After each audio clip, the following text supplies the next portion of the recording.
ലോകത്തിന് നശ്വരമായ നേട്ടങ്ങൾക്കും താൽക്കാലികമായ ചില സുഖഭോഗങ്ങൾക്കും വേണ്ടി രക്തം കൊടുത്ത് വിലയ്ക്ക് വാങ്ങിയ നമ്മുടെ കർത്താവിനെ തള്ളിപ്പറഞ്ഞ് കർത്താവിന്റെ വചനത്തെ അവഗണിച്ചുകൊണ്ട് ജീവിക്കുന്ന എത്രയോ ക്രൈസ്തവ മക്കള് നമ്മുടെ കുടുംബങ്ങളിലുണ്ട്. സഹോദരങ്ങളെ, കർത്താവിന്റെ വചനം മറന്നു പോകരുത്. ഈശോ പറഞ്ഞു, അനേകർ വിശ്വാസം ഉപേക്ഷിക്കുന്ന ഒരു സമയം കടന്നു വരും. ഞാൻ വിശ്വസിക്കുന്നു ആ ഒരു സമയത്തിലൂടെയാണോ നമ്മൾ കടന്നു പോകുന്നതെന്ന് നമ്മൾ ആത്മാർത്ഥമായി പരിശോധിക്കണം. ഒരു ഹല്ലേലൂയ പറഞ്ഞേ. ഹല്ലേലൂയ. പറഞ്ഞേ ഹല്ലേലൂയ. ഹല്ലേലൂയ. ഹല്ലേലൂയ. ഹല്ലേലൂയ. ഇത് കത്തോലിക്ക സഭയുടെ മതബോധന ഗ്രന്ഥമാണ്. കത്തോലിക്ക സഭയുടെ മതബോധന ഗ്രന്ഥത്തിൽ പരിശുദ്ധ സഭ പഠിപ്പിക്കുന്നുണ്ട്. നിങ്ങൾ ശ്രദ്ധിച്ചാൽ മതി.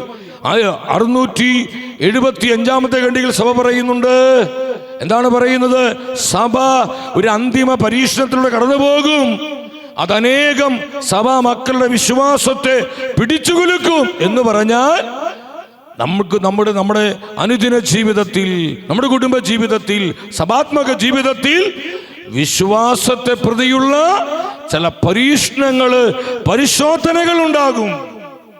കർത്താവ് കൃത്യം പറഞ്ഞു വെച്ചിരിക്കുക. ഒരു ഹല്ലേലൂയ പറഞ്ഞേ.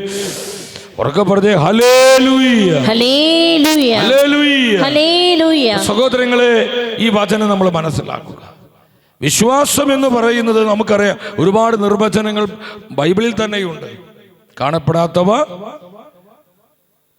എന്താണ് ഉണ്ട് എന്നുള്ള ബോധ്യവും പ്രത്യാശിക്കുന്നവ ലഭിക്കുമെന്നുള്ള ഉറപ്പാണ് വിശ്വാസം. ഒത്തിരി കാര്യങ്ങളുണ്ട്. ഫ്രാൻസിസ് മാർപ്പാപ്പ പറയുന്നത് നല്ലൊരു സ്റ്റേറ്റ്മെന്റ് ആണ്. മാർപ്പാപ്പ പറയാണ്, വിശ്വാസം എന്ന് പറയുന്നത് കർത്താവിനെ കണ്ടുമുട്ടുന്നതാണ്. ഈശോയുമായിട്ടുള്ള എൻകൗണ്ടർ. ഒരു വ്യക്തി കർത്താവിനെ കണ്ടുമുട്ടുന്നതാണ് വിശ്വാസം എന്ന് പറയുന്നത്. ബെനഡിക്ട് 16 മാർ സഭയ്ക്കുള്ള അനുഗ്രഹീതനായ മറ്റൊരു നമുക്കറിയാം മാർപ്പാപ്പയാണ്. വിശ്വാസത്തിന്റെ ഡിഫൻഡർ ആയിരുന്നു ശരിക്കും നമ്മുടെ പോപ്പ് ബെനഡിക്റ്റ്. മാർപ്പാപ്പ പറയുന്നൊരു കാര്യമുണ്ട്. എന്താ മാർപ്പാപ്പ പറയുന്നത്?